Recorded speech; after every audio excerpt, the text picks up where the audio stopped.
4 students, 1 house, a masked killer at 4 a.m., a trail of blood and 1 drop of DNA that changed everything. On a quiet street in Moscow, Idaho, a chilling mystery began to unfold.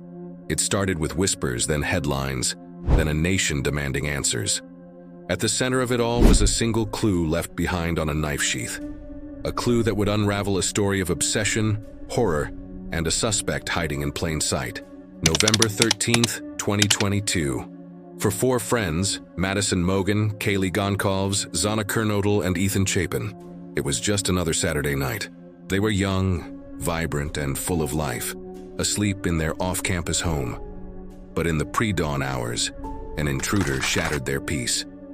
In what investigators believe was a span of just a few minutes, a night of friendship turned into an unimaginable scene of horror.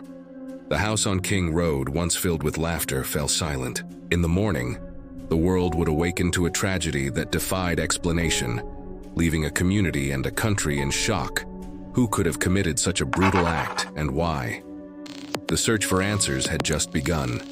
With 4 lives tragically cut short, the pressure on law enforcement was immense. The crime scene offered few immediate answers. There was no weapon, no forced entry, no clear motive. For weeks, the investigation seemed to be at a standstill. The public grew restless, and fear gripped the small college town. But behind the scenes, a digital and forensic manhunt was underway. Investigators had data, a mountain of it. They began piecing together a puzzle from cell phone pings that traced a mysterious path to and from the house that night. They had surveillance footage of a white Hyundai Elantra seen circling the area, like a predator stalking its prey, and they had that one microscopic clue from the knife sheath left at the scene, a single drop of touch DNA. It was a race against time, connecting digital footprints to a physical suspect. Each clue was a step closer, each connection a tightening net. The data didn't lie, and it was pointing towards someone no one could have ever suspected. The investigation stretched from the quiet streets of Idaho all the way across the country to the Pocono Mountains of Pennsylvania.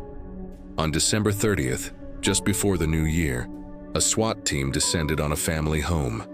In the dead of night, they broke down the door. Inside, they found their suspect, Bryan Kohberger.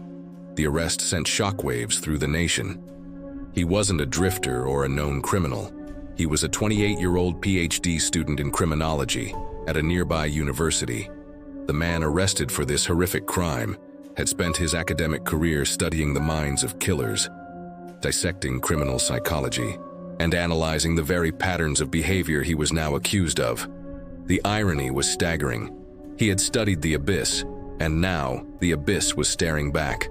The man who sought to understand crime was now at the center of one of the most infamous cases in recent memory. As Bryan Kohberger was extradited back to Idaho to face charges, the case exploded into a global media frenzy.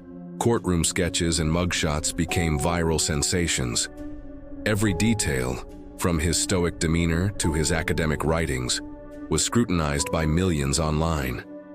Social media became a chaotic echo chamber of theories, speculation, and armchair detectives. The public's obsession with the case was relentless.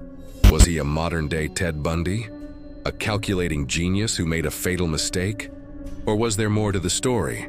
The legal battle began, with his defense team filing motions and a gag order silencing the key players. The world watched, waiting for the trial that would reveal the truth. He had studied killers, analyzing their motives and mistakes. Now, the prosecution was building a case to prove that he had become one. The legal proceedings dragged on. For nearly 2 years, Bryan Kohberger maintained his silence, his face an unreadable mask in the courtroom. He pleaded not guilty, and the world prepared for a long, grueling trial. The evidence was laid out: the DNA, the car, the phone data, a seemingly unshakable mountain of proof.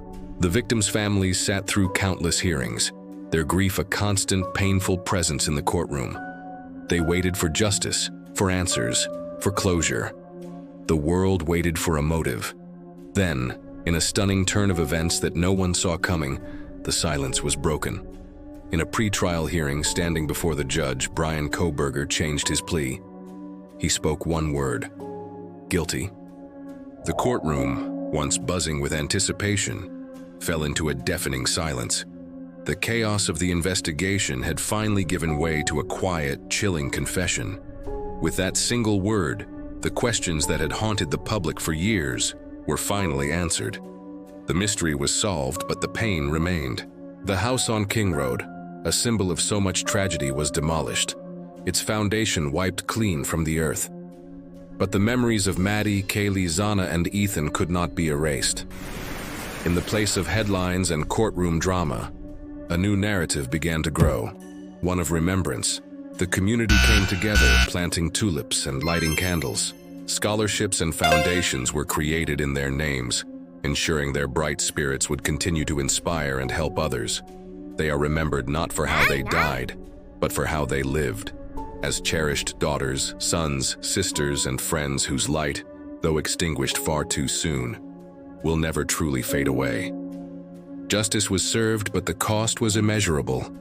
4 beautiful lives were taken, and a community was forever changed. It's a somber reminder of the darkness that can exist, but also of the strength of a community that refuses to let their memories be forgotten. Thank you for joining us to honor the lives of Madison, Kaylee, Xana, and Ethan. Subscribe for more stories that matter.